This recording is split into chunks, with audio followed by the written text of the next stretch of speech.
Yes, Niranjan. So I would say let's focus on the pictures and the itinerary. And Saurabh mentioned how this is going to be the shortest visit. Prime Minister's ninth, by the way, and he has been going to the United States effectively every year. The most important aspect of this is obviously that this is going to be a farewell meeting.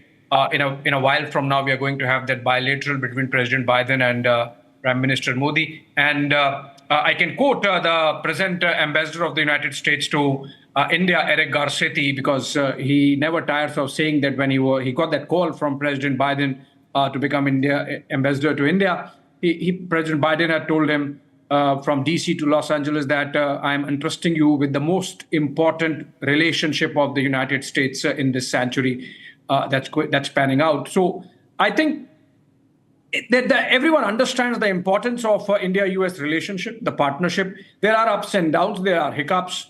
Just imagine that just 3 days before Prime Minister arrived in US, along with the External Affairs Minister and NSA Doval, there was a summons coming in from a district court in New York to Doval and to former Chief Samant Goyal, among others, in the Gurpatwant Singh Pannu petition.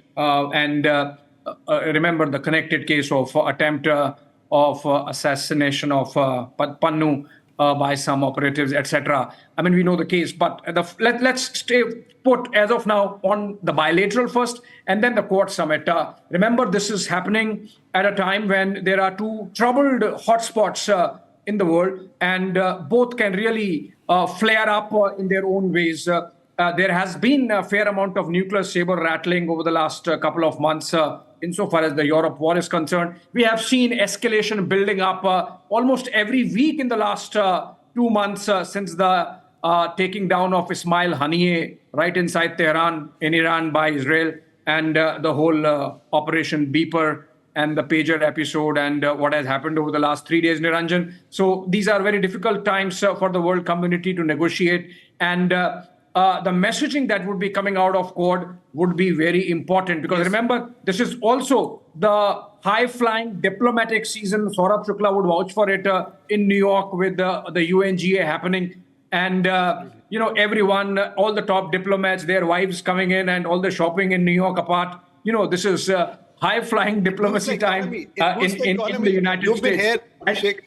Here, every year this boosts the economy and the iPhone sales, I can tell you that. Yeah, the Americans were smart post World War II. They thought there would be permanent economic boost happening every year. But the optics of Quad just ahead of UNGA, the optics of Quad just ahead of UNGA is very significant, because everyone would be looking at messaging coming in from these world leaders. Remember, this is also in the backdrop of Prime Minister's recent visit to Ukraine and the Prime Minister's visit to Moscow. In fact, remember, in this Quad Leaders Summit, Narendra Modi is the only leader as a statesman at that level who has spoken to both Putin and Zelensky. So I think on that front also, he's someone who would have the maximum talking to do and most insights to share. And that's the most significant aspect of Quad coming in as it happens today.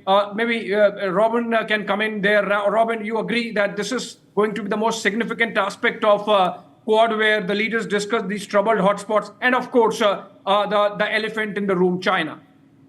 Oh, absolutely, sir. And as you kind of delineated, let's say the bilateral, to which I'll say what Saurabh was saying, the big picture is that both of us are learning to adjust with each other. We'll have to adjust with each other. That's the bilateral, right?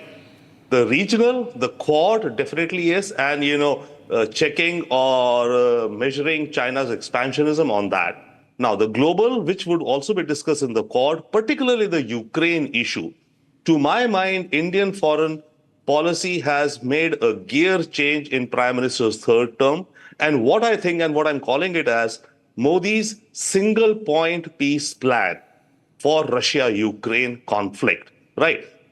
Modi ji, during his meeting with Zelensky, he said that we have concrete steps which we will talk with you in closed doors. So India has made a gear shift in its foreign policy and how it looks to engage. So far we were, polite, dialogue, diplomacy, etc. But now we are playing a proactive role. And sure, we are exploring, and India is a force for good, for peace in this conflict. So The Prime Minister, I'm sure, is going to be talking a lot about this, as you said. And, he's the only one who's met Putin and Zelensky, uprising the core leaders of his discussions. And he would be just pushing a single point agenda: peace and cessation of conflict in the Ukraine region. Okay, Zelensky has a 10-point plan. Remember, Xi Jinping has proposed a 12 or 13-point program per their calculus or whatever. The point is, this conflict needs a single point program, which is cessation of conflict. And that is what I think Indian foreign policy, Indian diplomacy is working 24/7 the past couple of months, and this momentum will increase. So I think this would be topmost in the agenda of the Prime Minister in his discussions with Biden, other than, yes, adjusting on the bilateral issues. There are quite a few friction points, etc. So that's a continuing story that will go on. And other than the discussions of Quad as to, maritime security being, or maritime domain awareness, some agreements, and, cyberspace, security, green tech, supply chains, etc. The Quad, the mechanics of their end. But to my point, the number one agenda of this visit of the Prime Minister would be, this is my speculation, I may be totally wrong, is that Prime Minister would discuss and explore the single point peace plan.